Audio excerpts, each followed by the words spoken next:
لا يعلمون صدق الله المولانا العظيم وصدق رسوله النبي الكريم سبحان ربك رب العزة عما يصفون وسلام على المرسلين والحمد لله رب العالمين اللهم صل على سيدنا محمد وعلى آل سيدنا محمد وبارك وسلم.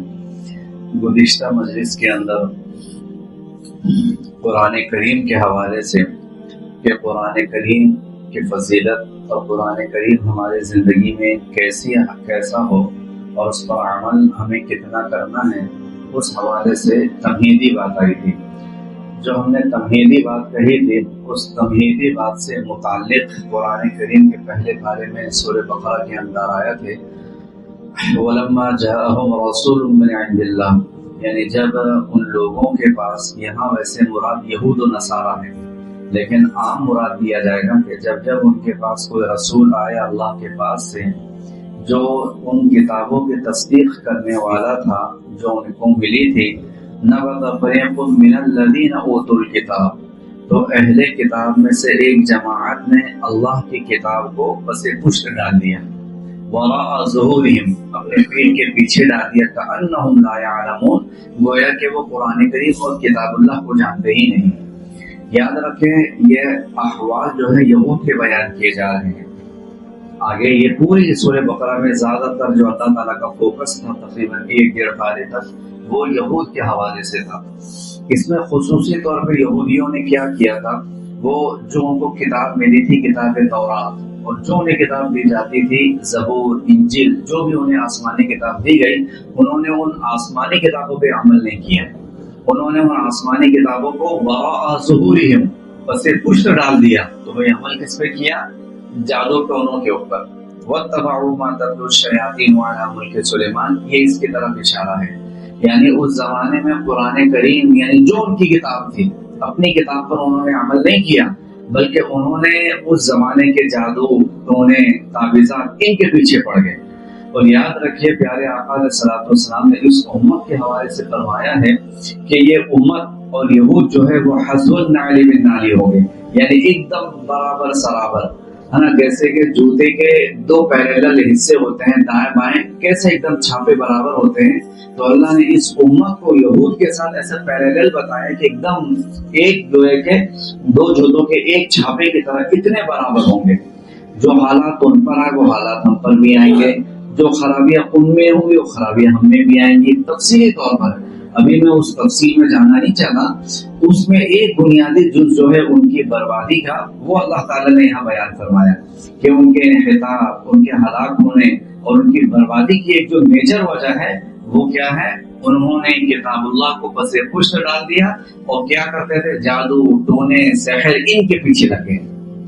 بتائیے سمجھ میں؟ دیکھو یاد رکھیں، اگر ہم نے اپنا رشتہ قرآن کریم سے کمزور کیا تو یاد رکھو انسان ایسا ہے کہ اپنا رشتہ کسی نہ کسی سے مضبوط ضرور کرے گا. اگر قرآن سے کمزور کرے گا تو کسی سے مضبوط کرے گا. انسان کو اللہ نے ایسا بنایا ہے. دل اگر اللہ کی طرف نہیں لگے گا تو دل تو چاہتا ہے محبت کرنا، وہ غیر کی طرف ضرور لگے گا. ہم بولے کہ ہم غیر کو نہیں چاہتے، ہو ہی نہیں سکتا. بھائی دل کو اللہ نے کام ہی دیا ہے اس کو چاہتوں کا، محبتوں کا، تقاضوں کا. اگر اللہ کی محبت و چاہتوں میں نہیں لگانا تو سمجھ جاؤ یہ ادھر ادھر کی چاہتوں میں لگ رہا ہے. اسی طرح اللہ تعالیٰ نے یہ ہمارا خاصہ جو ایک انسان کا دیا ہے کہ انسان اگر کسی نہ کسی چیز کے پیچھے لگا ہے، اگر وہ قرآن کریم کے پیچھے نہیں لگا ہے، اپنی زندگی کو قرآن کریم سے حل نہیں کر رہا ہے، تو سمجھو کہیں نہ کہیں وہ اپنے مسائل حل کروا رہا ہے. بھائی انسان کے ساتھ مسائل لگے ہیں، ہماری زندگی تو مسائلستان ہے، مسائلوں سے بھری ہوئی ہے، تو انسان اس کو حل کہاں سے کرائے گا؟ اگر قرآن کریم سے نہیں کرا رہا تو پھر جادو ٹونے تعویذات یہ وہ ان سے اپنے مسئلے حل ہو رہے ہیں. یہ کام جو ہے بنی اسرائیل نے بہت مضبوطی سے کیا اور یہود نے بہت مضبوطی سے اپنی زندگی میں کتاب اللہ کو نکالا، جس کی پھٹکار اللہ تعالیٰ نے 15ویں بارے میں ہے کہ ان پر ہم نے ان کو مرتين 2 مرتبہ ان کو ہم نے مضبوط گویا کے ڈنڈے برسائے ان کے اوپر. بخت نصر نے کیا تھا، اس کے بعد اور بادشاہ نے ان کے اوپر حملے کر کے ان کو اینٹ سے اینٹ بجائے. تو یاد رکھیے اس زمانے میں اگر ہم خار ہو رہے ہیں تو وہ قرآن کریم کو چھوڑنے کی وجہ سے. ایک یاد رکھیے اگر عروج ملے گا ان اللہ یرفع اقواما بهذا القرآن ویضع به الاخرین، کہ اللہ تعالیٰ اسی قرآن کریم کے ذریعے قوموں کو اللہ عروج دے گا، اور اسی قرآن کریم کے ذریعے اللہ تعالیٰ قوموں کو زوال دے گا۔ سلطنت عثمانیہ جو بنی ہے اور اس کی جو اصل وجہ بنی تھی، آپ نے تو اس کی بہت ساری وجوہات دیکھی، پڑھی، سیریل میں بھی سب دیکھا ہوگا آپ نے۔ بہرحال اصل وجہ بنی تھی کہ اس نے شاہ عثمان نے، جس نے سلطنت عثمانیہ کی بنیاد رکھی، اس نے ایک مرتبہ کہیں راستے سے جا رہا تھا، لمبا واقعہ ہے، تو اس نے قرآن کریم کے کچھ صفحات نیچے گرے ہوئے تھے، اس نے ان صفحات کو اٹھایا، اپنے دل سے لگایا اور اس کو بہت دور سفر کر کے مسجد اور بڑی جگہ پہ جا کے رکھا تھا۔ تو اس وقت خواب میں اللہ تعالیٰ نے کہا تھا کہ اب تیرے ذریعے ایک سلطنت کی بنیاد ڈلواؤں گا، جو بنیاد جو ہے وہ آگے سلطنت عباسیہ سے بھی آگے بڑھے گی۔ تو سلطنت عباسیہ سے زیادہ انہوں نے تقریباً 650-700 سال کے قریب انہوں نے حکومت کی۔ وجہ بنیادی طور پہ شاہ عثمان جو تھا، اس کے دل میں قرآن کریم کی بڑی محبت تھی، اس نے قرآن کریم کو بڑا مضبوطی سے پڑھا ہوا تھا اور اس میں بڑا عامل تھا، وہ چھوٹا موٹا آدمی نہیں تھا۔ تو قرآن کریم کی برکت سے اللہ نے اس کی نسلوں میں برکت دی اور پھر آگے اس اللہ نے سلطنت عثمانیہ کی بنیاد رکھوائی۔ تو یہ ہوتا ہے قرآن کریم کو زندگی سے جس نے فلش کیا۔ آج ہم دیکھتے ہیں کہ قرآن کریم جو ہے نعوذ باللہ فلش کیا جا رہا ہے، جلایا جا رہا ہے۔ تو یہ بات یاد رکھیں، غیروں نے قرآن کریم کو بعد میں جلایا ہے، ہم نے اپنی زندگی میں پہلے جلایا ہے۔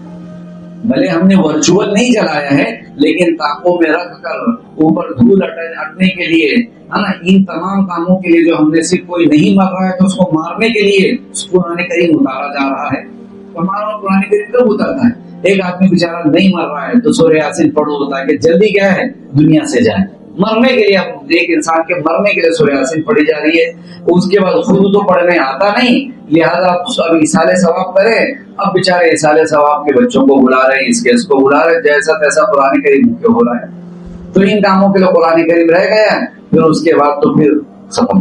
اسی لیے آپ نے دیکھا ہوگا جب وہ قرآن کریم کو دفنانے کا عمل ہوتا ہے تو اس وقت وہ شاندار قرآن دفنانے کے لیے آتے ہیں، پیٹی آتی دفنانے کے لیے، شاندار پیٹی جو مسجدوں میں رکھی ہے، بس رکھی ہے، وہ دفنانے کے لیے آتی ہے۔ تو ہم نے قرآن کریم کو یاد رکھیں، اپنی زندگی سے تو بہرحال نکالا ہے، اس کا تو ہمیں بھی اعتراف کرنا چاہیے اور سب کو اعتراف کرنا چاہیے کہ قرآن کریم کو جس طرح ہماری زندگی میں ہونا چاہیے وہ ہماری زندگی میں نہیں ہے۔ اور ایک بات اور یاد رکھ لیجئے، فلسطین والوں کے جو عروج کے اور ان کے ایمان کی جو پختگی کی جو وجہ ہے اور ان کے ایمان کے جمنے اور اتنے حالات میں بھی ان کے جو اسٹیبل ہونے کی جو وجہ ہے وہ محض قرآن کریم ہے، یاد رکھ، اس کے علاوہ کوئی وجہ نہیں۔ قرآن کریم سے مضبوط تعلق ہے ان کا، وہ کچھ پڑھیں نہ پڑھیں، کوئی سیکھیں نہ سیکھیں، قرآن کریم ضرور سیکھتے ہیں۔ اپنی زندگی کو قرآن کریم سے اتنا مضبوط رکھا ہے کہ بیچ میں ایک ان کا حفلہ لگا تھا، حفلہ کہتے ہیں ایک مجلس تھی جس میں انہوں نے عورتوں کو بلایا، بچوں کو بلایا، بوڑھوں کو بلایا، تو تعداد جب پتہ لگی تو تقریباً عورتیں جو حافظہ تھی وہ 40 سے 50 ہزار میں تھی اور مرد 30 ہزار میں تھے، یعنی عورت وہاں ماشاءاللہ زیادہ حافظ قرآن تھی۔ سوچیے، ہم نے تو تصور ہی چھوڑ دیا ان چیزوں کا کہ بھائی بچیاں بھی حافظ ہوتی ہیں، تصور ہی ہمارے مارکیٹ میں ختم ہے۔ ارے بچیاں تو دور کے بعد، بچوں کو بھی ہم کیا حافظ بنانے کے چار پر دگدگی ہوتی ہے ہمارے دل میں کہ بنائیں نہ بنائیں، کیا کریں کیا نہ کریں۔ تو یہ سب چیزیں کیا ہیں؟ یہ قرآن کریم سے رشتوں کے کمزور ہونے کا مطلب ہے۔ قرآن کریم سے رشتے ہمارے کمزور ہیں، قرآن کریم سے ہمیں اپنے رشتوں کو مضبوط کرنا چاہیے اور اپنی زندگی سے یہ جو ہے نا جادو ٹونے عملیات، یہ ہو گیا سفلی عمل ہو گیا، کس نے کہا دیا کروا دیا، کچھ نہیں ہے تمام چیزیں۔ کوئی کرنے والی ذات بھی اللہ تعالیٰ کی ہے، ختم کرنے والی ذات بھی اللہ تعالیٰ کی ہے۔ اسی لیے کچھ اعمال ہیں، ان اعمال میں سے میں کچھ ابھی بتاتا ہوں، آئندہ مجلس میں انشاءاللہ اس کے اور مزید تفصیل آئے گی، کیونکہ یہ آیت جیسے اس عاجز نے کھلا یہیں پہ صفحہ رکھا تھا، فوراً یہ آیت پہ نگاہ پڑی تو اس عاجز نے سوچا بتا دیں کہ قرآن کریم کا اس زمانے میں کیا ربط ہے، اور اگر ہمیں آگے بڑھنا بھی ہے اپنی زندگی کے اندر تو قرآن کریم سے مضبوط تعلق۔ میں بہت درد کے ساتھ کہتا ہوں کہ وہ جوان یا وہ حضرات جنہیں قرآن کریم نہیں پڑھنا آتا، اللہ واسطے میں کہتا ہوں ہاتھ جوڑ کے بھی قرآن کریم کو ذرا سیکھو، قرآن کریم کو سیکھو، قرآن کریم بغیر سیکھ کے دنیا سے نہ جاؤ۔ ورنہ یہ قرآن کریم کا نہ سیکھنا یہ آقا علیہ الصلوۃ والسلام کے بروز قیامت شکایت کا ذریعہ بنے گا. یقول الرسول یا لیتنی، ذہن میں نام نہیں ہے وہ آیت آ رہی ہے نا، اتخذوا هذا القرآن مہجورا، اے اللہ تعالیٰ میری قوم نے قرآن کریم کو چھوڑ دیا تھا. آپ تک کسی کی شکایت نہیں کریں گے، سنتیں چھوٹ گئی، نمازیں چھوٹ گئی، شکایت ہوگی اتخذوا هذا القرآن مہجورا، اے اللہ میری قوم نے قرآن کو ہی چھوڑ دیا تھا. یہ شکایت پکی ہوگی. اسی لیے وہ احباب جن کو قرآن کریم نہیں یاد ہے، یاد سے مراد نہیں پڑھ پاتے ہیں، نہیں سیکھ سکے، بھائی سیکھیں، ہے نا، دنیا سے سیکھ کر جائیں. ہاتھ جوڑ کے وہ ہے کہ میں آپ سے عاجزانہ درخواست ہے، سیکھیں قرآن کریم. کچھ تو اپنی زندگی کے سیکھیں، پڑھیں اور پھر اپنی زندگی کو قرآن پہ لائیں. ہم چاہتے ہیں کہ مسائل حل ہوں لیکن قرآن کریم ہماری زندگی میں نہیں ہے. تو اپنی زندگی میں سب سے پہلے قرآن کریم سیکھیں. کیونکہ اب میں جو عملیات بتاؤں گا، یعنی عملیات یہ نہیں یا واسطو یا فتح 1000 مرتبہ الٹے ٹنگ کے، یہ سب نہیں بتاؤں گا. بتاؤں گا سورہ ہی بتاؤں گا قرآن کریم کی، تو پڑھنا بھی تو آنا چاہیے، وہ کم سے کم بہترین ناظر خوابی تو ہوں. نہیں بات سمجھ میں آ رہی؟ تو سب سے پہلے میں آج ایک عمل بتاتا ہوں، سورہ تغابن کا ہے. مشائخ نے اس پر اس کے بڑے فضائل کو بیان کیا ہے.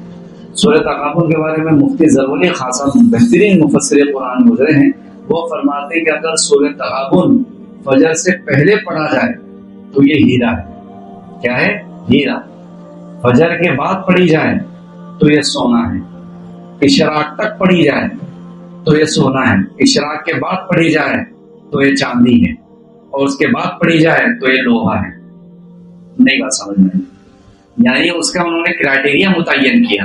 یاد رکھیے جیسے ہر وقت کی ایک خاصیت ہوتی ہے نا، تو ان آیتوں صورتوں کو بھی وقت کے ساتھ ایک خاص ہے. تہجد کے وقت تو بہت اعلیٰ معیار کا وقت ہے، تو فجر سے پہلے تہجد کا وقت اگر کوئی اس وقت پڑھے سورہ تغابن کو تو وہ ہیرا ہے، یعنی بڑا قیمتی ہے. کم سے کم 3 مرتبہ پڑھیں. جو بھی حاجتیں ہیں نا اس حاجتوں کو سامنے رکھ کے پڑھیے، ہے نا. تو اس وقت 3 مرتبہ کم سے کم پڑھیے. نہیں 3 مرتبہ، 1 مرتبہ تو کم سے کم پڑھ ہی لیں.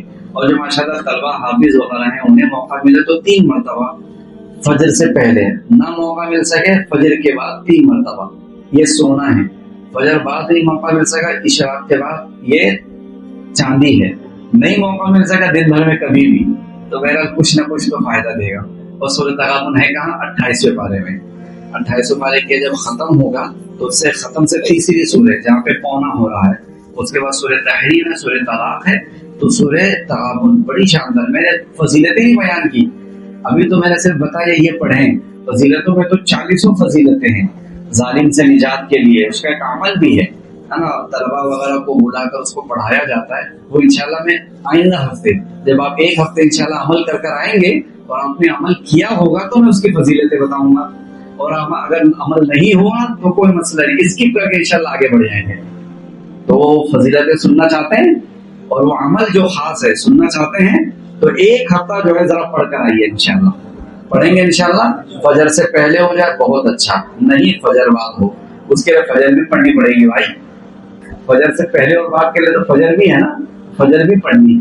نہ ہو سکے تو ظہر سے پہلے ضرور پڑھ کر آئیے انشاءاللہ.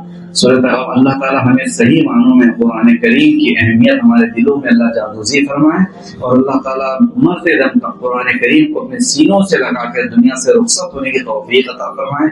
وآخر دعوانا ان الحمد للہ رب العالمین.